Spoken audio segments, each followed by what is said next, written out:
Welcome to the Pretty Powerful Podcast, where powerful women are interviewed every week to share real inspiring stories and incredible insight to help women or anyone break the barriers, be a part of innovation, shatter the glass ceiling, and dominate to the top of their sport, industry, or life's mission. Join us as we celebrate exceptional women and step into our power. And now, here's your host, Angela Gennari.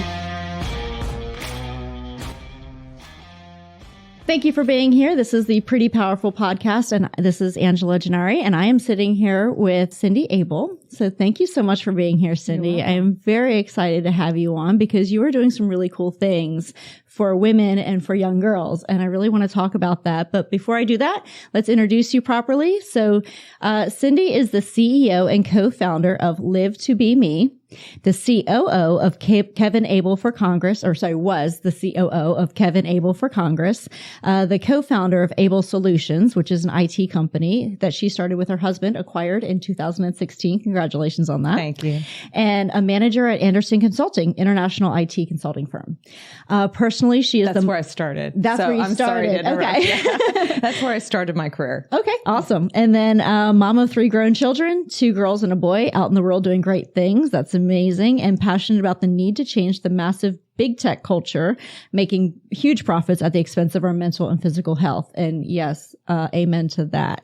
Philanthropically, she is active on Voices for Georgia's Children and Leadership Sandy Springs Board, and active on the Hands On Atlanta and Care Advisory boards. And you were the interim CEO of Hands On Atlanta and past board member. So thank you for being here. You have a very impressive list of credentials, and I'm super excited to talk to you because of all the great things that you're doing. So you owned your IT consulting company for about 20 years before it was acquired. 23. Is that right? Wow. That's amazing. So tell me, what led you into the IT industry? Because IT is not normally a place where you see very many women. So what exactly was it that led you to that industry, and how did you get your start?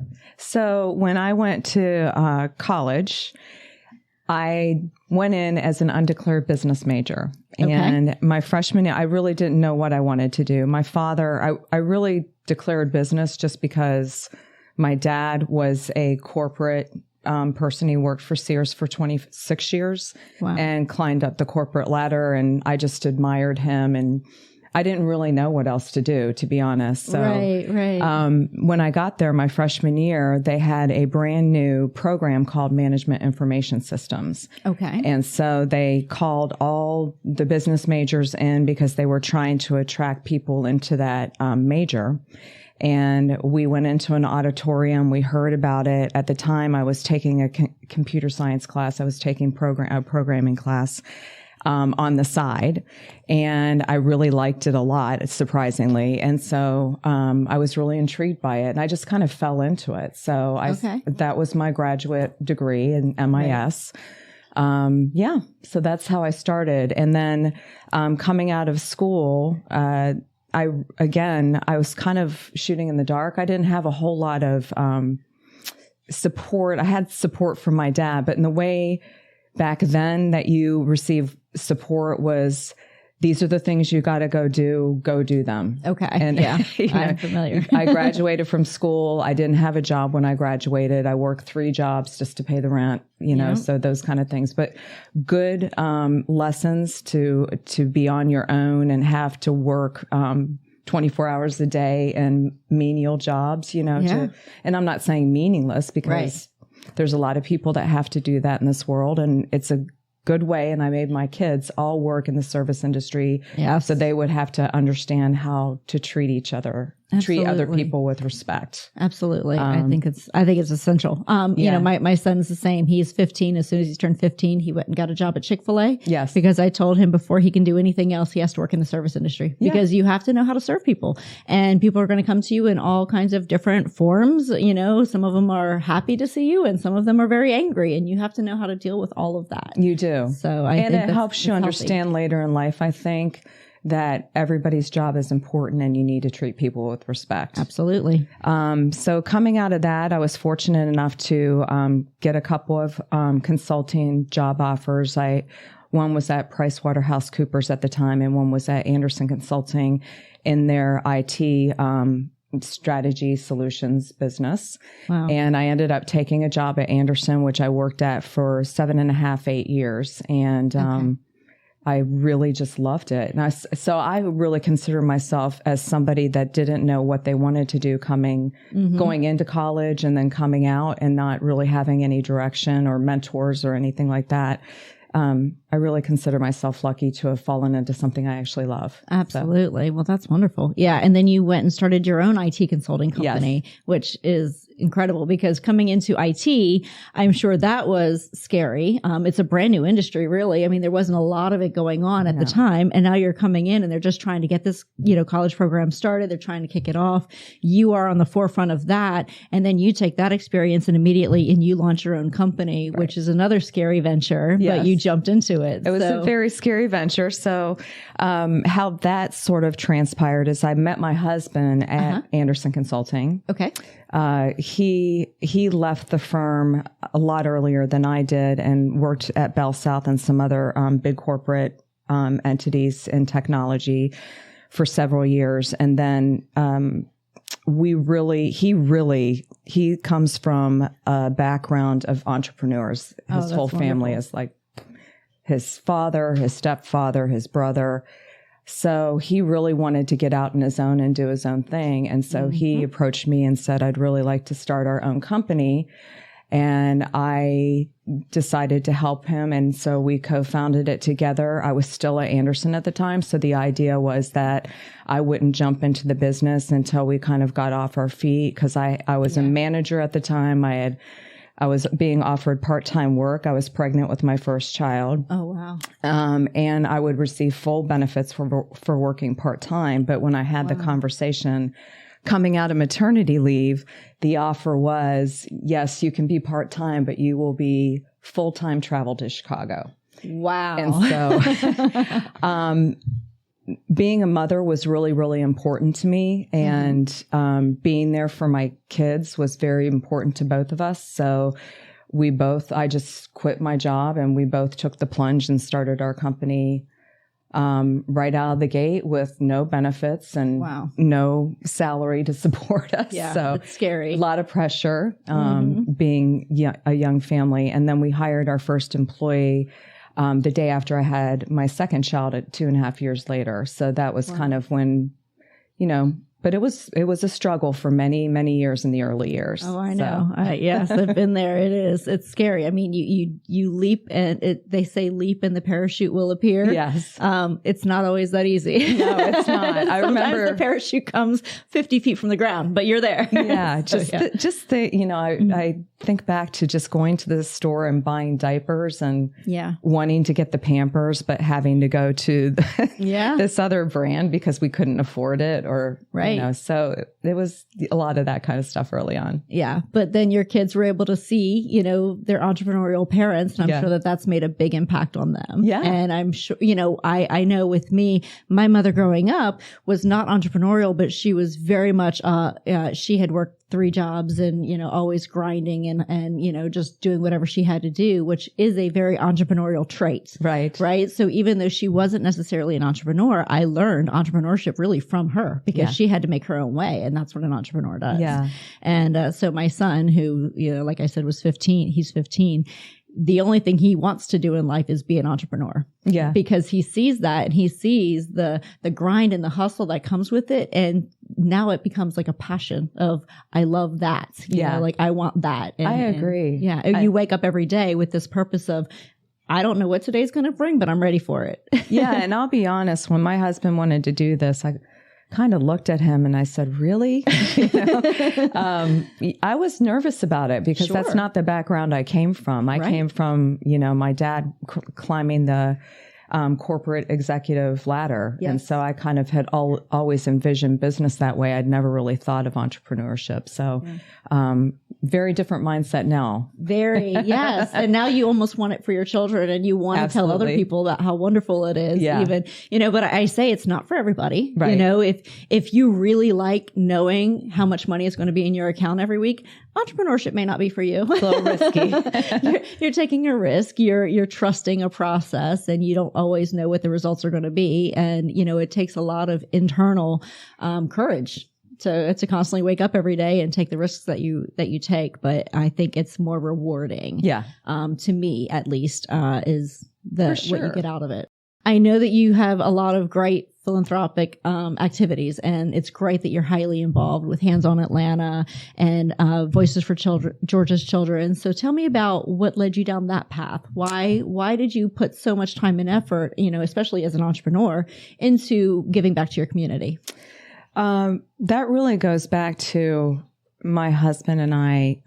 One of our shared values early when we first met was he was actually a big brother at Big Brother's Big Sister. Yeah. And when I met him, he was that, and I was a big sister. Wow. In the same organization, but we didn't know each other. Wow. That's so great. We both kind of had that desire to give back or help the young. Or so when we started our company, it was very, very important. Well, it was before that, because Hands On Atlanta started, I think it's 1989. I hope I'm not wrong on the year, but we actually, it was before we got married, and we were looking for something to do as busy corporate dinks, I guess back then is what they called us. Yeah, yeah. And for those who are listening who don't know, it's double income, no kids.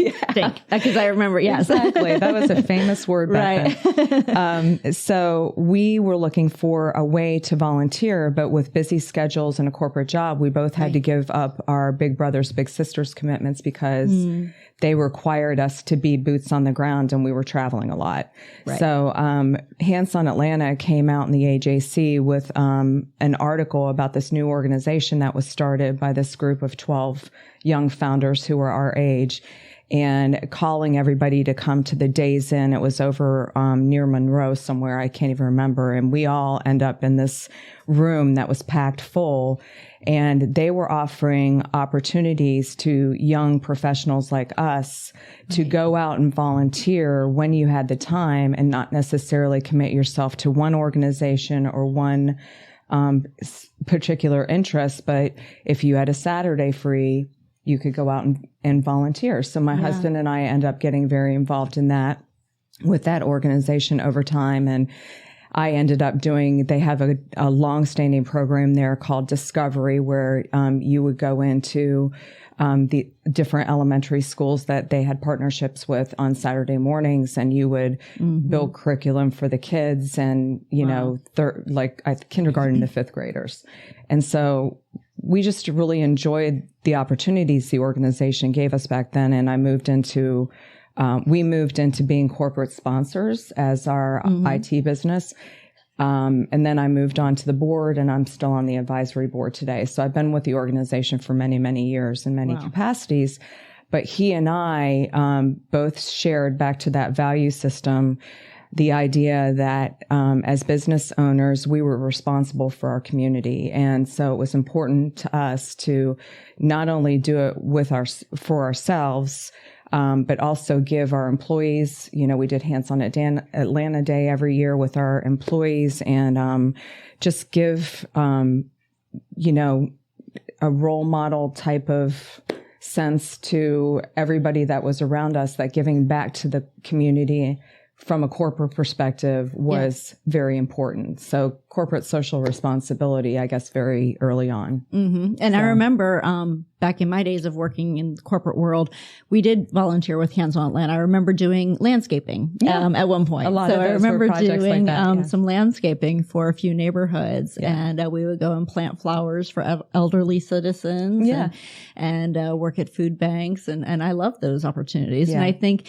when you're coming up into the corporate world, I think it's really important for corporations to do things like that with their employees, because it grounds their employees to know that there's a sense of community within that organization. And I think that really shows that the corporations care about the communities that they're serving. And it's important for and I really think that back then that was starting to become something that was more realized. And today it's very much in many of the corporate cultures now, thankfully. Yes. And I'm very happy to say Hands on Atlanta is still thriving today. Yes, so. I know. I still see it. And that's amazing. I love it. And so tell me, I know that it's very challenging, or it can be very challenging to get an opportunity to serve on a board of directors. Yeah. And you're on several. Yeah. And so how do you get those opportunities? Because I know that there are people who are doing, they're doing well in their careers, but they want to go to the next level and serve on a board of directors. What advice would you give to somebody who wants to serve on a board of directors for a nonprofit or an organization? What steps would they take to do something like that? Well, so for me, I was on the board of directors for Hands on Atlanta pretty early on. In a large part, we were monetary sponsors and those type of things. So I think that gives you a sense of, when you're involved as an entity or a corporation in something, a lot of times you're asked to be part of the leadership. And you want your voice to be heard. And you want your voice to be heard. But I think over the years, I've just, there's certain organizations, for example, CARE, and the one I'm really active in today is Voices for Georgia's Children. And,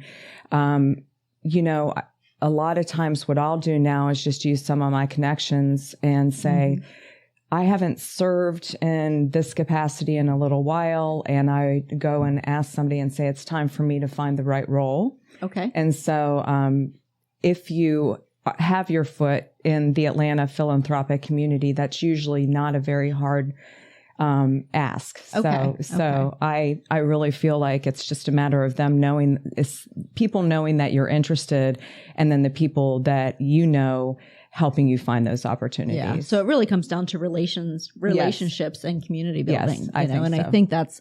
I think that's important for so many aspects of being an entrepreneur, and moving in your career is the relationships that you're building along the way. 100%. And also why it goes back to never burn bridges, right? Because you never know, the hand you bite might be the hand that feeds you next week. So exactly. Always maintain those relationships and keep that network solid. Yeah. So that's great. Yeah. So both of those things, your entrepreneurial venture and your community work, have led you into Live to Be Me. Mm-hmm. And I'm really, really interested to talk to you about this. So tell me a little bit about Live to Be Me and how you came up with the idea. Okay, well, I'll give you the high level one sentence. Yes. Live to Be Me is a positive, supportive social app for teen girls that inspires healthy self-images. I always emphasize healthy these days because we have all been around the news that is now telling us that there's plenty of research out there saying it's not so healthy. Right. But we do that by having kind interactions and meaningful connections within our app. So that's very important to us. Okay. So how does that happen? Is it something where, let's just say somebody posts a picture and then what? Like how does your app differ from like an Instagram or a Snapchat? And talk about, how we can encourage girls to be kind to one another. So, maybe I'll give you a little history. Sure. So when we first started this venture, my co-founder and I, Tasha Marks, she's still my co-founder, still my business partner. She and I had daughters, and they were young at the time, and they were both getting on social media. And this is back in about 2012. Okay. We were at that point called Live to Be Girl. Okay. And we were neighbors, and we came together and said, we really don't like what we're seeing with our daughters. Right. We don't like the exclusionary behaviors. We don't like the bullying that we're seeing, whether it's intentional or just felt. We don't like the fact that some of the girls would put up a picture on Instagram, and if they didn't have 100 likes in an hour, would take it down. It was really our mom gut that was feeding us to go out there and try this. Yeah. So we spent a couple of years doing that. We actually self-funded our website at the time, and really spent a year looking at the type of features we should build in, their behaviors on the website. Anyway, so we did that for a couple of years. What we found back then was we needed capital. It's a very risky technology business. Sure. And a lot of our conversations about it were falling on deaf ears because there wasn't any data saying that there was really anything wrong. So it was just our guts. Right. There was really a lot of investment out there, but it wasn't for our type of company, nor did anybody that was the investor really understand social media or the concept of having a social enterprise or a social impact enterprise. So anyway, for many reasons, we put it to sleep for a little bit, for a little while. And then in 2020, we came together and, I really wanted to see if we should just, stop pursuing it or if there was a reason to keep pursuing it.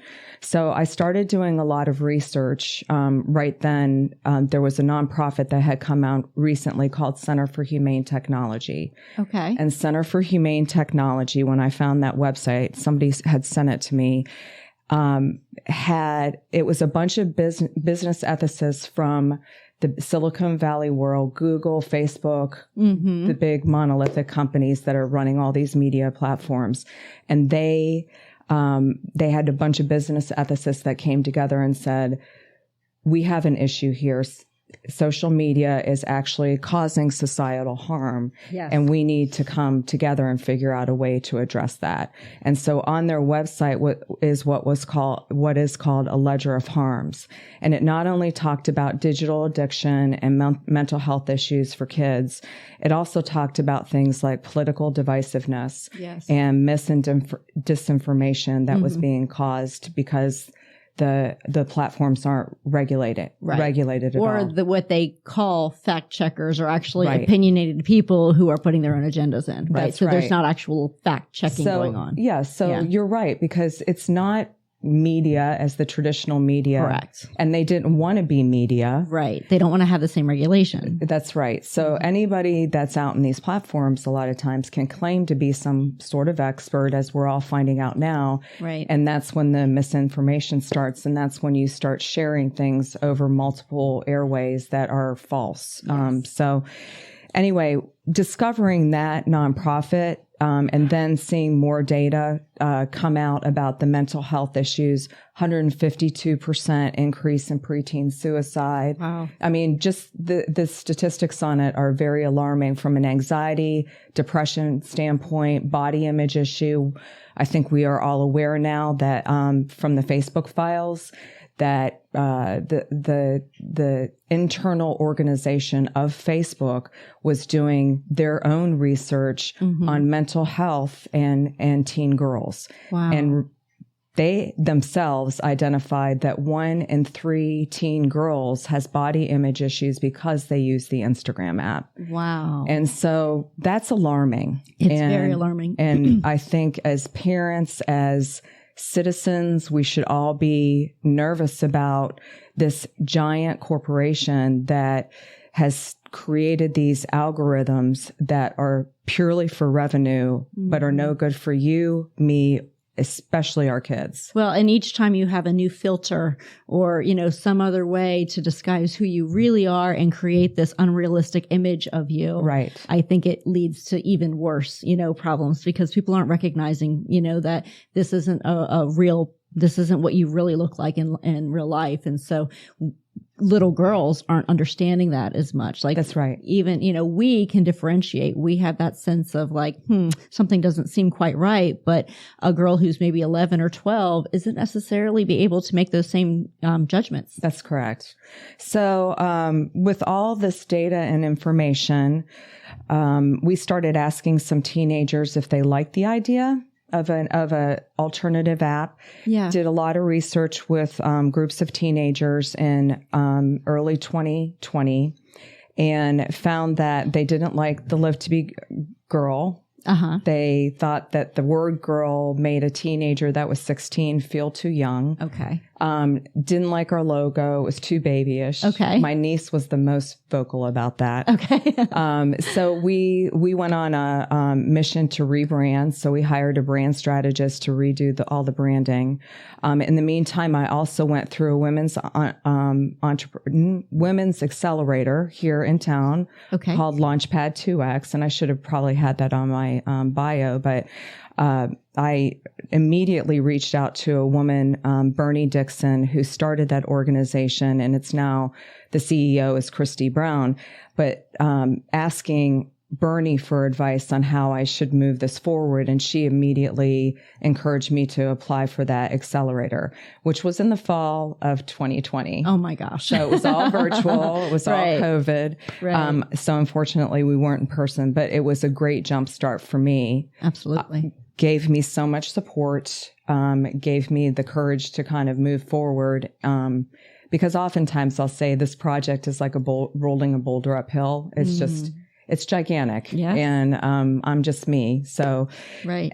So anyway, we rebranded, and then my, co-founder Tasha and I decided to, invest in actually building the, it's called a minimal viable product. Okay. So in the startup world, if you're a technology company, they really want to see that you've got a product. Right. So we invested to create an app, and we hired a software company to help us do that. That was done at the end of August last year in the fall. Okay. And then in the meantime, we wanted this to be different, right? So everybody talks about differentiators.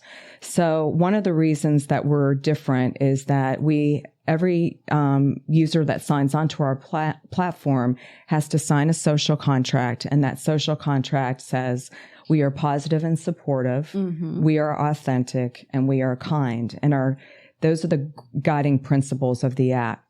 But beyond that, we wanted to make sure that the kids that came on, the teenage girls that came on the app, were really feeling better. Yeah. As a result of being on the app. So, through some discussions with local university systems, I already had hired 2 University of Georgia marketing interns to take over my Instagram account, and they've built it from 300 to 2,700 since they started. Wow.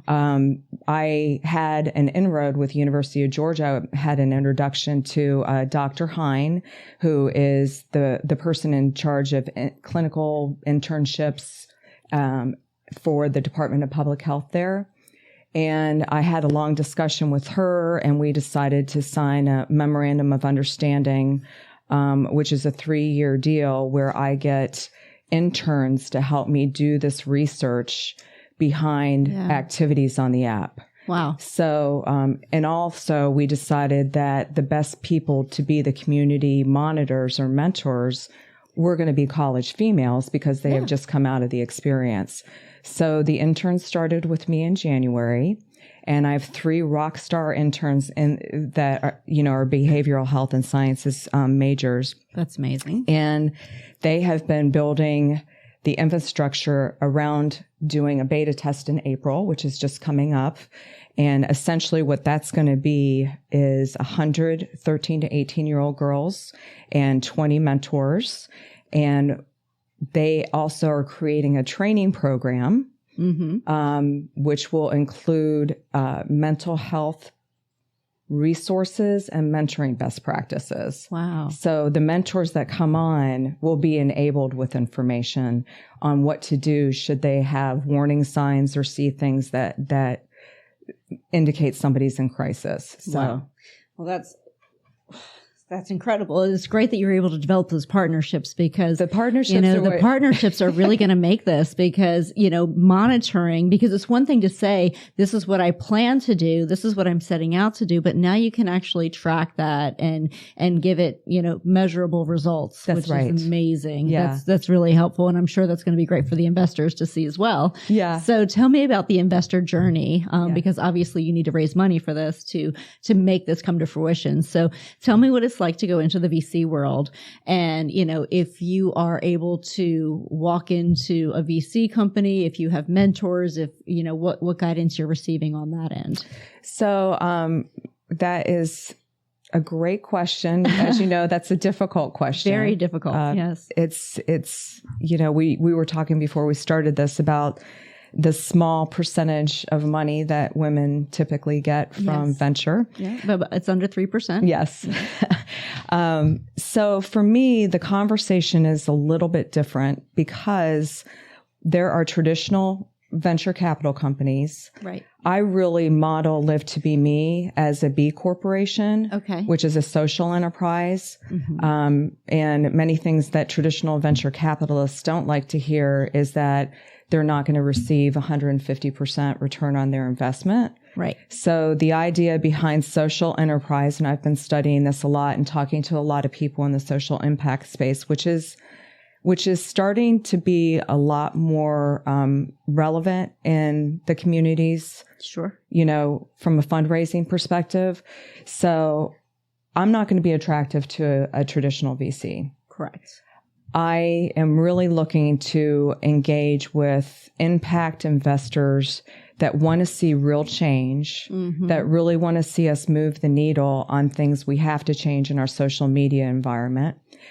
I mean, the way I look at it is that I could wait until regulations are put into place, but as a friend of mine so eloquently said, a 13-year-old girl is 13 years old for 365 days. Yes. Then she's 14 and the damage is done. So I'm feeling a lot of pressure to get this in the public space as quickly as possible. And to that end, I'm really just networking with as many people as possible in this impact venture space.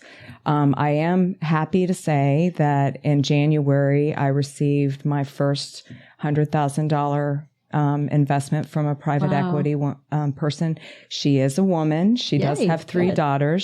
She does not wish to publicly be named, but a wonderful person that's investing in the mission. Well, congratulations. Thank you. That's a huge hurdle is just get that first investment. Because a lot of what the investors will say is, well, who else is in, right? Yeah. Like who else is going to, That's who right. else is taking the risk? And so they want to know that there's company in what they're doing and that there's other interest. And so I'm also trying to, we both, talked about this earlier too.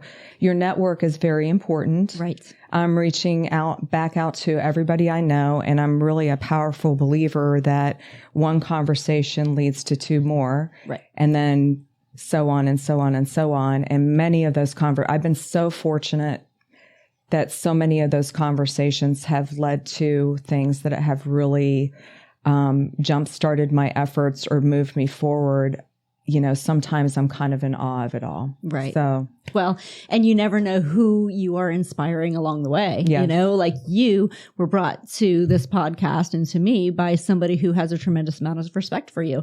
And, he told me, this is somebody you need to talk to. She's doing great things out there in the world. Right. And so you never know the message you're putting out there and the legacy that you're leaving. And so I think that what you're doing in this mission that you're on is incredibly important for women, to obviously the entrepreneurialism, the giving back to your community, being a mom and saying, this isn't right. We have to save our daughters. Right. That's a really, really powerful message because, as anyone who has children will say, you live and breathe their happiness, right? Yeah. And so ensuring that, when you see them look at social media and they become depressed because they don't look like the other girls or even boys, it's, am I as athletic? Am I as handsome? Am I as tall? Like whatever the boys are measuring themselves by and whatever the girls are measuring themselves by, there's a constant comparison of, am I good enough? Right. And there's not enough kindness on social media and there's a lot of divisiveness, and the divisiveness scares me. Even as adults, it's shocking to me how divisive people are on social media. And I mean, unfriending people because they don't believe what you believe politically. Right.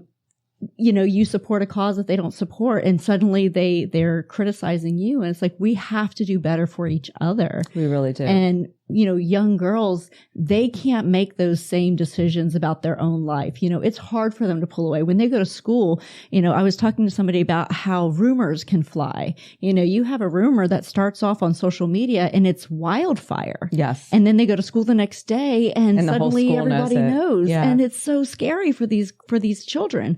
And I hate this for them because thank God I didn't grow up in that world. Me too. Thank God that when we went to school, people judged us for who we are in that moment and not necessarily, based on a rumor on social media that hit wildfire, and suddenly they're hated by, thousands of people and they're getting, threats. And it's just so unfair. It is.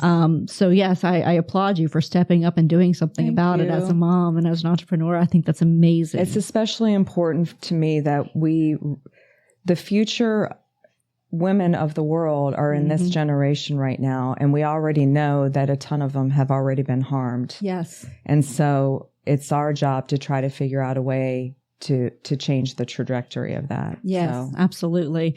And, not enough is being done by the social media companies themselves. They've ignored it. I know. And they've known. They've had the internal research to tell them the moves they need to make. Yeah. And they've ignored it because it hurts the bottom line. Right. It doesn't make them money to do the right thing. So they continue on the path that they're on and continue, being divisive and continuing promoting things that aren't necessarily healthy for us psychologically. That's right. So, it takes us stepping up and fighting against that to say, no, we demand better for ourselves and we demand better for our children.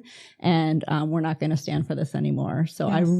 I'm just, cheering you on because I really want this app to be something that comes about and helps girls.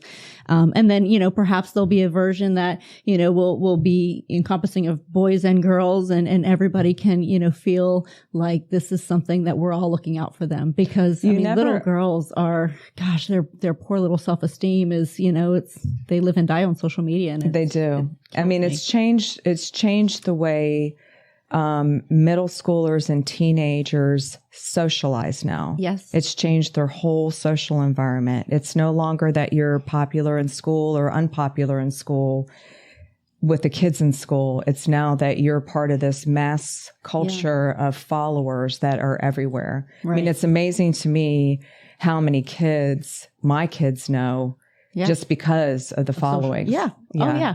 My son will tell me all the time, I'll say, oh, how do you know so-and-so? Oh, I don't know them in real life. I just know them on Instagram or Snapchat or TikTok or whatever it is. But yeah, so, and there's positives to social media. There really are. Yeah. We just have to get back to a point where the company is valuing the customer. In my case, the customer are teenagers. Right. And I'm going to look at helping them or doing the right things for them first before I'm going to look at profit. Right. So, and that's the right thing to do. And, you're going to need investors that understand that because, obviously as an investor, you want to make sure that what you're doing is making an impact. And I think we're seeing more of that. I think we are. I think we're seeing more investors who are understanding that it's beyond profits. There's that whole Planet Profit People initiative. And I think people are understanding that sometimes you have to do right for the community in order to help your profits, because if we can encourage young girls and we can build up their self-esteem and we can, do what's right for them, then one day they will become great adults who are consuming products. That's right. If we don't let them get to that point, if we have, given them such self-esteem and suicide rates and everything else, it's just, there's a lot of work to do. There's a lot of work to do. And, I applaud you for everything that you're doing because not enough people are stepping up to the plate and saying this needs to be fixed. Well, and I consider myself very fortunate. Right now, my husband and I we did have an acquisition of our company. Great. But neither of us was ready to stop moving. So I just feel very, very grateful that I have the ability to spend every day doing this and dedicating myself to it. We're pre-revenue. Hopefully we won't be pre-revenue within a year. Yes. We're going to work hard to try to figure out how to do that. But right now, I've just had so much help along this journey in the last couple of years with my network, with the people I've met along the way, women and men. Good. So, yeah. Good. Yeah. And that's amazing because I don't think this is something, I think every father is going to look at this and say, yes, this is overdue. Yes. And every mother is going to look at this and say, yes, my daughter absolutely needs this. And so, I think that this has, it goes way across, mother, father, male, female. This is something that really, truly the world is recognizing needs to happen. Yes. So I'm happy to hear that. And then, you mentioned, your company was acquired, your IT consulting company. So what was it that made you go into that mindset of, I think I'm ready to sell my company? And then, here you are launching this one. So had the plan been to sell it, or were you just ready? It was just time. I think it was time. I mean, my husband at the time was really at the helm of it, and, he was tired, and I had kind of stepped out to do the live to be girl thing, right? Live to be me thing. So he was really just thinking it was time to find somebody else to take it on. And it was really important to the two of us and it's still called Abel Solutions under the acquiring company. But it was really important to us that our employees have a career pathway that, we never grew past a certain number of employees, 20 to 30 over the years, sure, which is great. And what we wanted, because we wanted that balance. However, we wanted to make sure that whatever happened, our employees weren't going to suffer for it. So, the large company that acquired to us gave them more of a pathway in a career sense. So, I just think it was time. Okay. Yeah. That's very fair. So what or who inspires you? There's so many people that inspire me.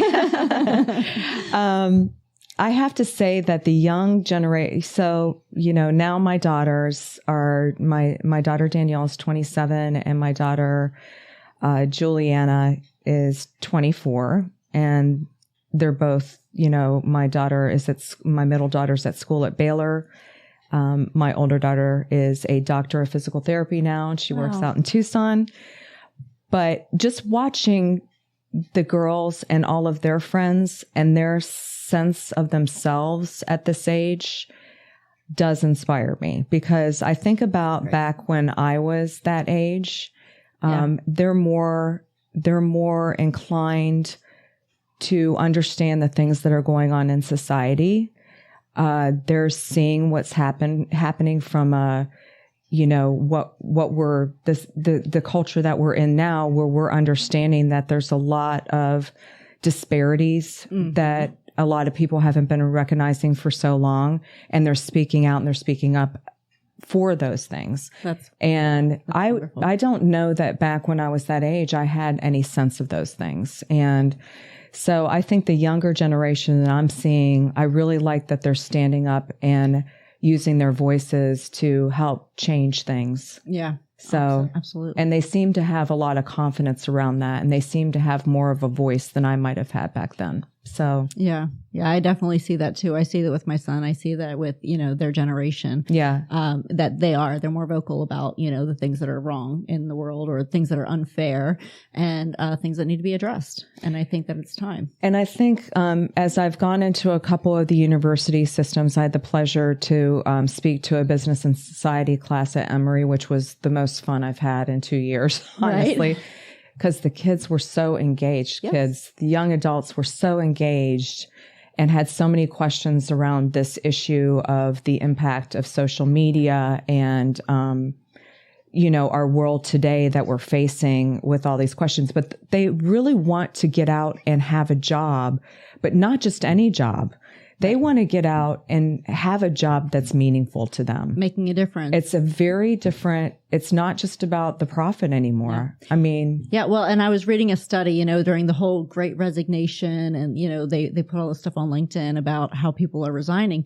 And so people were asking, like, is it money? Is it money? Is it money? Everybody assumed it was money, it's because money. But, the number one reason is purpose. Yeah. They want to feel like when they wake up every day, they're doing something that they love or that's meaningful or the company cares and that there's community involvement. So purpose was number one. It was that, they're looking for greater purpose. And that was it. So it wasn't money. It wasn't. And so all of this talk about, well, we just need to pay people more.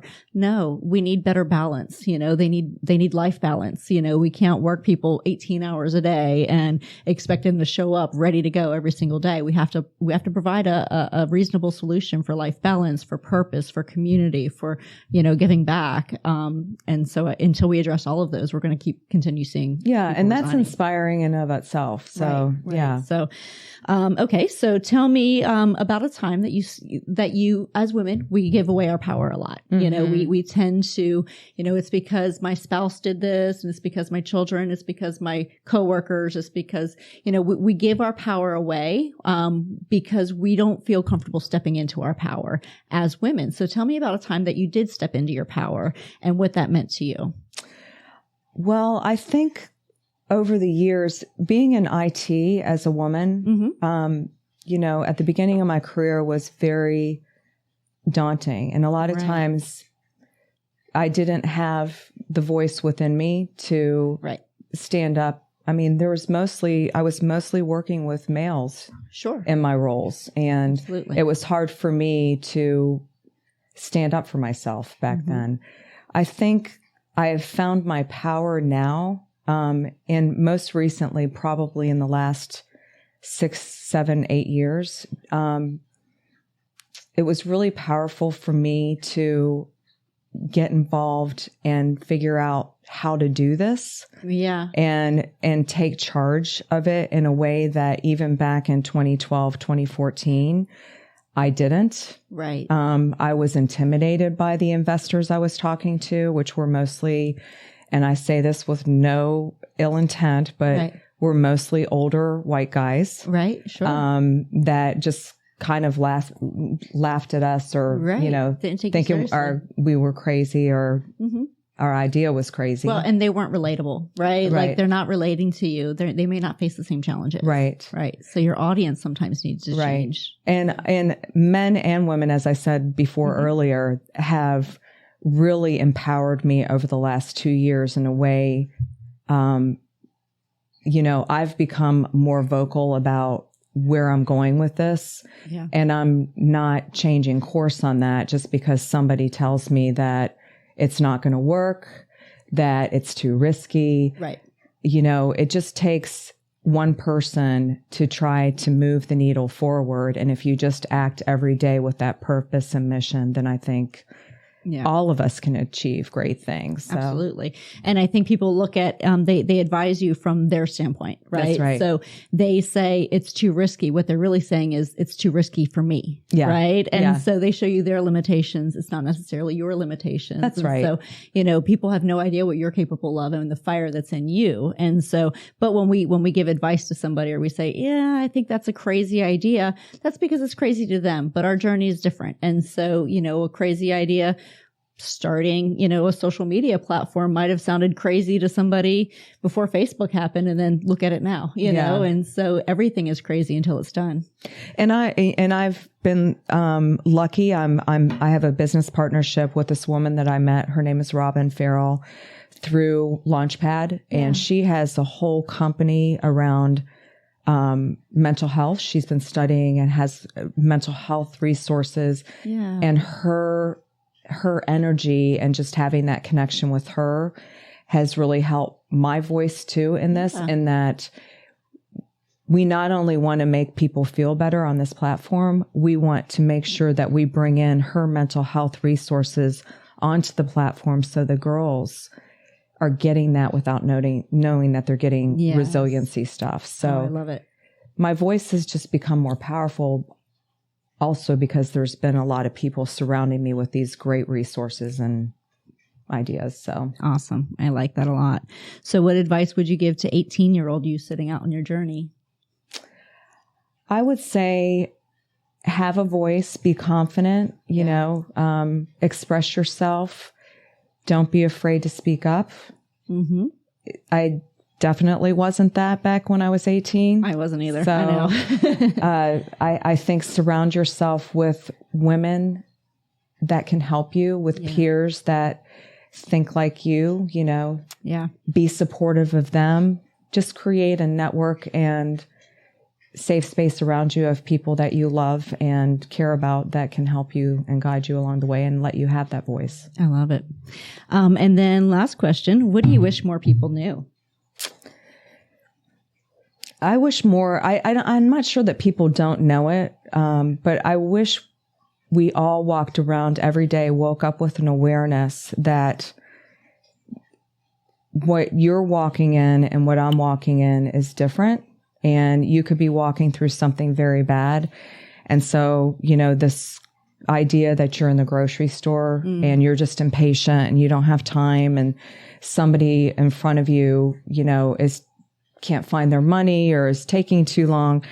We all just need to be empathetic, and know that that person in front of you has maybe a real issue going on that you don't understand. Absolutely. Just like I might have a real issue that somebody might not understand. It's challenging. It's very challenging. Yeah. You have no idea what somebody else is going through. We teach in our trainings with our employees all the time. We teach empathy because, being in the hospitality industry, I own a security and event staffing company. And, we deal sometimes with people who are very irate. And I tell people if somebody is really mad at you, it's probably not about you at all. That's right. So give grace. Yeah. You have no idea. Give grace. I love that. That's exactly right. Yeah. I mean, somebody may have gotten, somebody has a sick child or, a marriage where they're going through something or a parent who just passed away. I mean, you have no idea what somebody's journey is and what their day is, so give grace, whether it's a cashier at a store or, an employee or somebody you meet along the way, just give grace because you have no idea what the journey's like. So yes, I agree with you wholeheartedly. So thank you so much for being here. This was really enjoyable and I'm so inspired by you and what you're creating. So, I know it's not easy to come out and say, I'm going to develop an app and we're going to make a change. And, I applaud everything that you're doing because I think it's amazing. Thank you, Angela. Thank you. Yeah. Have a great day. Okay. Thank you for joining our guests on the Pretty Powerful podcast. And we hope you've gained new insight and learned from exceptional women. Remember to subscribe or check out this and all episodes on prettypowerfulpodcast.com. Visit us next time. And until then, step into your own power.